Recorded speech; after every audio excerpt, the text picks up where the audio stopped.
let's say you want to make a store. You put it in the middle of the forest, or you put it in the city center where people are walking by. You put it, generally speaking, you put it in the city center because people are walking there and they will see your storefront, but they might walk in. Content is your storefront into the eyes of people because people are not walking on the street as much. They're in their freaking phone or on the, well, like me, I'm a old school, I'm on a computer. But anyway, we're looking at content where people are just consuming content hours and hours every day. It's a ridiculous. I think it's somewhere between 2 and 6 hours per day. I think the average is 2 or 4 hours. 2 to 4. Like it's a ton of time in front of YouTube, Facebook, Shorts, TikTok, whatever it might be. It's one of them. Mm-hmm. It's freaking addictive. Everybody's looking there. So the play is, do you want to have people's attention? Because that's when they are like, oh, this is maybe interesting, because you're trying to help them solve problems. We go around, we're problem solving machines. We're trying to say, oh, can I fix this? Can I fix that? And then part of the content we're getting is that. So if you're in the content game, you have a chance to be noticed and be helping people. Nobody else is doing it. So all these engineers, all these planners out there have no content. Suddenly, because TikTok knows, YouTube Shorts knows, they get it in their feed. Oh shit, this is really cool stuff. But this guy's saying, oh yeah, I should reconsider how we do our drainage. And actually, we're planning the drainage for the new city center right now. All right, and they just called them up because like they're engineer to engineer. Like, hey man, I was thinking of doing that. Like that never happened before. Never. Authentic content makes so that, and they don't have to sell their company at all. They just give free advice, free coaching. Welcome to the Authentic Content Podcast with me, Rasmus Baslier. And in this episode, I'm actually getting interviewed by Joe Lemon. And I gotta say, I really enjoyed getting interviewed by him. I think I enjoy getting interviewed more than interviewing. In any case, it was a great episode. Joe is from the Sales Culture Podcast. He's been podcasting for a while. Maybe that is why it was so good. In any case, we're going through topics related to authentic content production. We'll be talking about short versus longs, like my take on repurposing, which is kind of a hot take, but you'll hear that in the episode, about using content as your storefront, among other things. Anyway, if you want to get into authentic content production, let me know. I can help you get known, liked, and trusted in your industry. And instead of being cold, you're going to be warm when talking with people that you never met before. All right, without further ado, let's get to the episode. Enjoy. Tell me about your thoughts about repurposing. You about to I think like don't do it. Don't do repurposing. Don't do it at all. Don't buy the hype. About the word lemon, there's this other guy. It's like squeeze everything out of the lemon, like squeeze all the juice out of the content. And I'm like, nah, I'm not feeling it. Really? I'm not feeling it because if you do this podcast recording and then you got to sit and edit that stuff, and it's a 1 hour recording, and you're trying to get this short out of that call, and I've just noticed, dude, that takes hours to do. Yes. Instead, bring up the phone, say the thing again to the phone, and bam, you have a call. It takes you 1 minute to record, 1, 2, 3 minutes edit, publish, whenever you want to publish it, but say publish immediately. It's 5 minutes. So you have 1 hour to, 1 hour is not enough to do repurposing of a podcast of 1 hour. It's because you have to listen, find the spot, cut it up. Like it's just a mess. So I'm like, why don't you just say the same thing? Respect the privacy of the long content. Like, don't go in there messing with it. It's long content. It's the way it's supposed to be. It's holy. Keep it like that. And if you want to say something cool, do it again instead. That's my take. Long content, holy. I mean, man, look, it is definitely a take I haven't heard before. And, I know there's some AI tools that claim to kind of do this in the faster method. They're out there, but I like what you're saying though, because now you're being more direct in the very short form like content, and let's dissect that, because short form content comes off way different than long form content. You've been doing a great job on LinkedIn with just grabbing people's attention up front. Get a good hook. How to get a good hook in a podcast? Like I have to say something like, the most important thing, Joe, with this thing is, like, I have to say something like that in the podcast in a proper, and you might, what if you didn't do that? So you have a really good point, but there's no hook. And now you're screwed. So and so far the AI tools I tried, I feel like they're just throwing dart in the dark. I'm like, yeah, you have an AI tool, I got it, but you're just freaking guessing. I don't know if you're even listening to what I have to say. Maybe I'm speaking difficult or something. Speak. Well, man, I mean, I'm liking where you're coming from with this, because for one, it's a different stance than what everybody else is doing. Everybody else is like voluming up, right? They're just ratcheting up the content.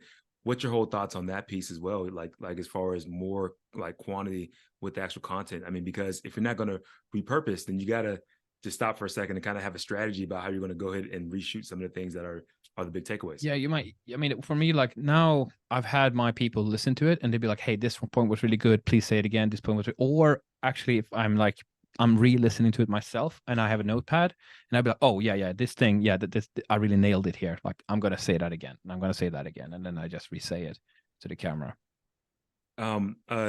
The idea of you having this team, this is like I mean, you've always had interns that you were working with, people around you that were helping you out with things, but you've really ratcheted it up a couple notches ever since this whole authentic like content method has been like on top of mind for you. And then you put out the book and like talk about this infrastructure that you've built up.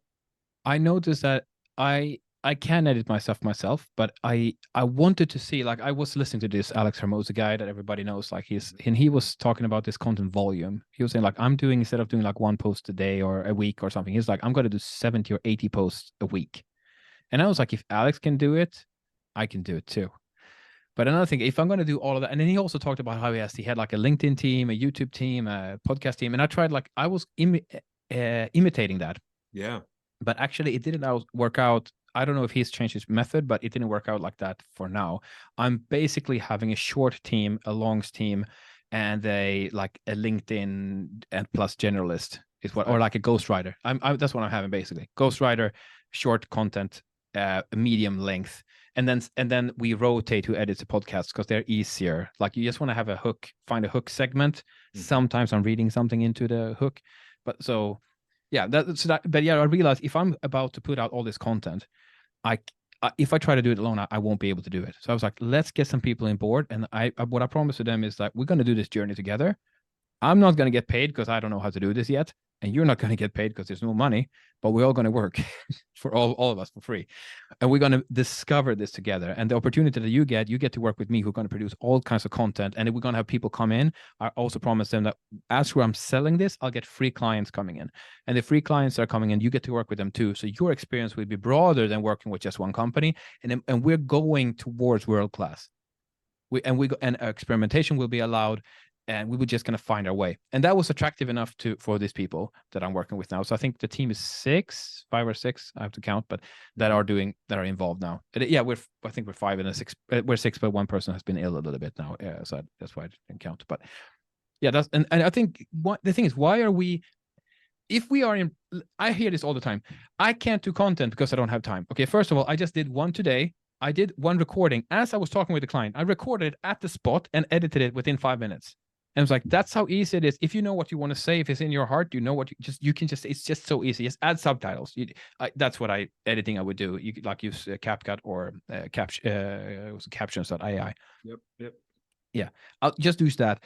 But anyway, to do more, you need more people, and people want to learn. They want to grow. They want to experience. So bring them on.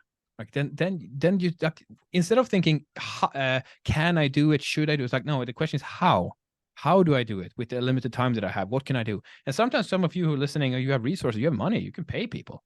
Like pay them $10 an hour. Like have them come on and join us. That's also an option.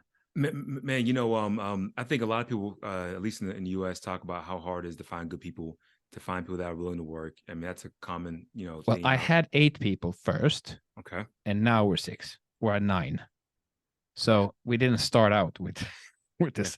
I overhire on purpose. I know like they won't make it. I don't know who it is. I just know everybody's not going to make it. And I tell that to everybody. Like we're 9 people now. We're all trying to do this well. And we're trying to see where the role's going to be and so on, because that wasn't clear as we were starting. Mm-hmm. And we will see who this is for. I say that, and then I notice who's taking the lead, who's doing the stuff, who I can rely on. And usually within a week, if somebody's not picking up the pace, I'd be like, hey, sorry, it's like hiring salespeople. Similar thing. Yeah, that makes a lot of sense, man, because I think you gave them a big enough vision to kind of where they can all see themselves working, like, or at least those 4 or 5 or whoever's going to shake out of this, right, can all see themselves. I think that's an important piece when you're trying to build an actual content team. Are these people that you're looking at working with, are they more so, do they have experience doing this, or just like newbies, fresh, you're doing ground up training? Like, what's their experience? I try to go with people who had some content editing before, privately. Like one of the guys, he has like 80,000 views on his post. Oh, okay. Yeah. But they are he's using like gimmicky stuff, so he's making no money from it, and it's not you're not able to profit from it at all. It doesn't make sense. But because he's on TikTok and he just does algorithm play basically with that. But I was like, dude, Yeah, please come and see what you can do on my stuff. Let's see if you can replicate some of that. So, and the other guy had some motivational quotes. He did motivational videos, something like that. yep. And he's only 18 though, but he's real good too. He's only 18. And then another lady, she did her pitch to like hire me with a content piece. And I was like, I want you, because you were daring enough to put your face and voice there. Let's do more of that. But now I have had to push them.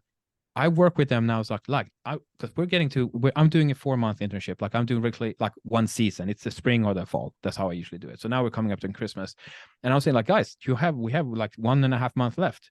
We got to think next step. I can't hire all of you. I told you that you're not going to be able to stay here. If I'm lucky, I can keep one of you, maybe, if I have enough clients. So it's like we are going to think. So what about your content? And actually, it actually happened that one of them pulled it out. Like, we're trying to convince people about authentic content, but what are we doing? Like, as a like all these interns here. So now they are starting to produce their own content. They have done the first round, and now I'm seeing that they're already doing their second round of like actual video and voice and stuff. So I'm trying to push it back to them now. Like, yeah, you know how to do this now. You edited my videos for months or for a month or so. Now it's time for you to do it yourself. So I'm helping them to leave the nest. They have to fly out eventually. It forced them outside the nest. I mean, I think it's great, man. I think people undervalue having that real life experience. It's because a lot of people talk about how difficult it is to like monetize out their content. People talk to me about trying to like monetize their actual podcast. And I'm like, you're probably not going to get that route. Like doing advertising and all that, there's a play for it. There's people that can do it. So it's not like impossible. Just 99% of people should forget about it. It was like startups or something. We're seeing with the success bias. Yes. Like, I have no idea if people are going to like my podcast about like how to hit puddles with a stick or something. Like, there's not a market for everything. And the guy, they look like successes, but the podcast was attractive because of the topic, because of the there was other stuff that made it successful. Not that even if you try to replicate it, you might not succeed anyway, because there's no desire for what you build. Yeah, it's like startups. But yeah, I agree. But I think what we use in podcasts for instead is like to highlight the products that we're selling or the companies we're working for, and help to be authentic, help to be known, like, and trusted. That's what it's for. And give free value. A lot of people, like, if you give free value to like 1,000 people, 10,000, 100,000, some of them be like, holy shit, I want this thing. And if you get the leverage of the audience, it's a win-win. People like to consume content when they're learning something. Right. So everybody wins.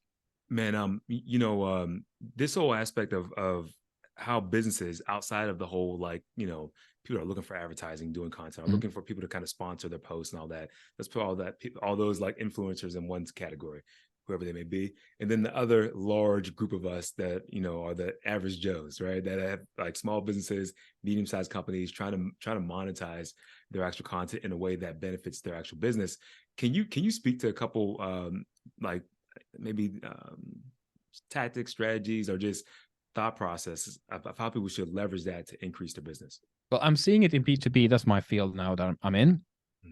And I'm interviewing roughly one company a week or something that's doing this. And it's just, let's say you want to make a store. Do you put it in the middle of the forest, or you put it in the city center where people are walking by? You put it, generally speaking, you put it in the city center because people are walking there and they will see your storefront, but they might walk in.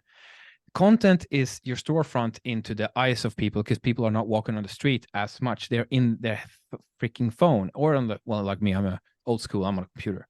But anyway, we're looking at content where people are just consuming content hours and hours every day. It's a ridiculous. I think it's somewhere between 2 and 6 hours per day.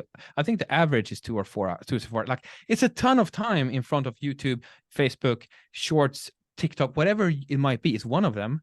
It's freaking addictive. Everybody's looking there. So the play is, do you want to have people's attention, because that's when they are like, oh, this is maybe interesting, because you're trying to help them solve problems. We go around, we're problem solving machines. We're trying to say, oh, can I fix this? Can I fix that? And then part of the content we're getting is that. So if you're in the content game, you have a chance to be noticed and be helping people. And the companies I'm interviewing that are doing it, for example, one has done really heavy on TikTok. They're selling the fans, industrial fans. Yeah. Went heavy on TikTok. They're making hundreds of thousands now on TikTok, because selling one of these fans systems is huge. I have another one up on order. They're doing pipes for water treatment, water moving with pipes and stuff. And they also said like they launched with 4 authentic content for 4 experts that they launched in their recent one they did in September, and they got deals within 2 weeks from that. Wow. But they launched with 4 different, like they went heavy. First they did just 1, and then it took 6 months for it to pay off. Now they did it with 4, and they a little bit adjusted their module, and like but it's interviews, talking, shorts, podcasts, like all of that stuff. And they got sales within 2 weeks. And for them also, we're talking 200,000 euros per sale. And wow. they just keep coming in because they're the only one in the game. Nobody else is doing it. So all these engineers, all these planners out there have no content. Suddenly, because TikTok knows, YouTube Shorts knows, they get it in their feed. Oh shit, this is really cool stuff. But this guy's saying, oh yeah, I should reconsider how we do our drainage. And actually, we're planning the drainage for the new city center right now. All right. And they just called them up because like they're engineer to engineer. Like, hey man, I was thinking of doing that. Like, that never happened before. Never. Authentic content makes so that it's just and another one, podcast one. They also do podcasts, and we have Lavo, their coaching program.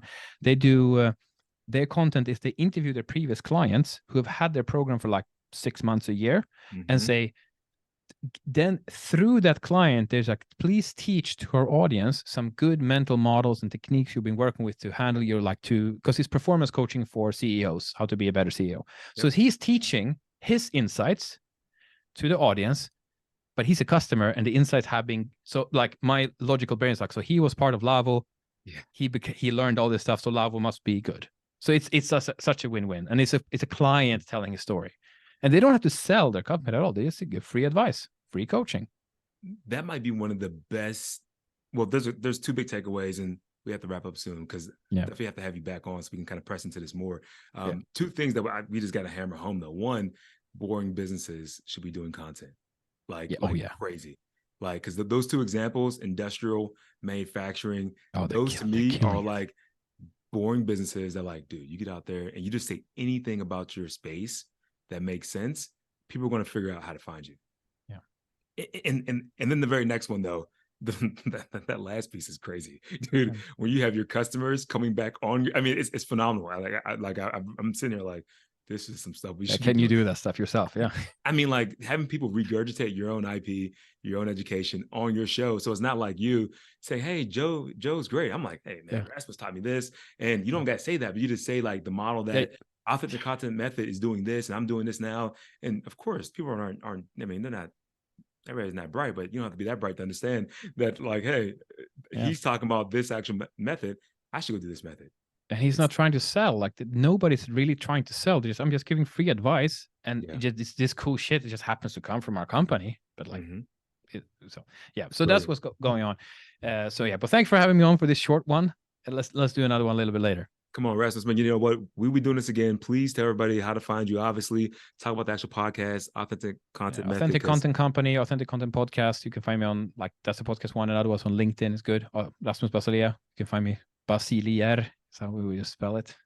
Just check it out, and you'll find me there. Yeah, connect. And I'm happy, by the way, for anybody of you who do your authentic content, tag me and allow me to at least say, great job. Because, when you start, you need somebody to be on your corner. So allow me to do that at least. Oh yeah, man.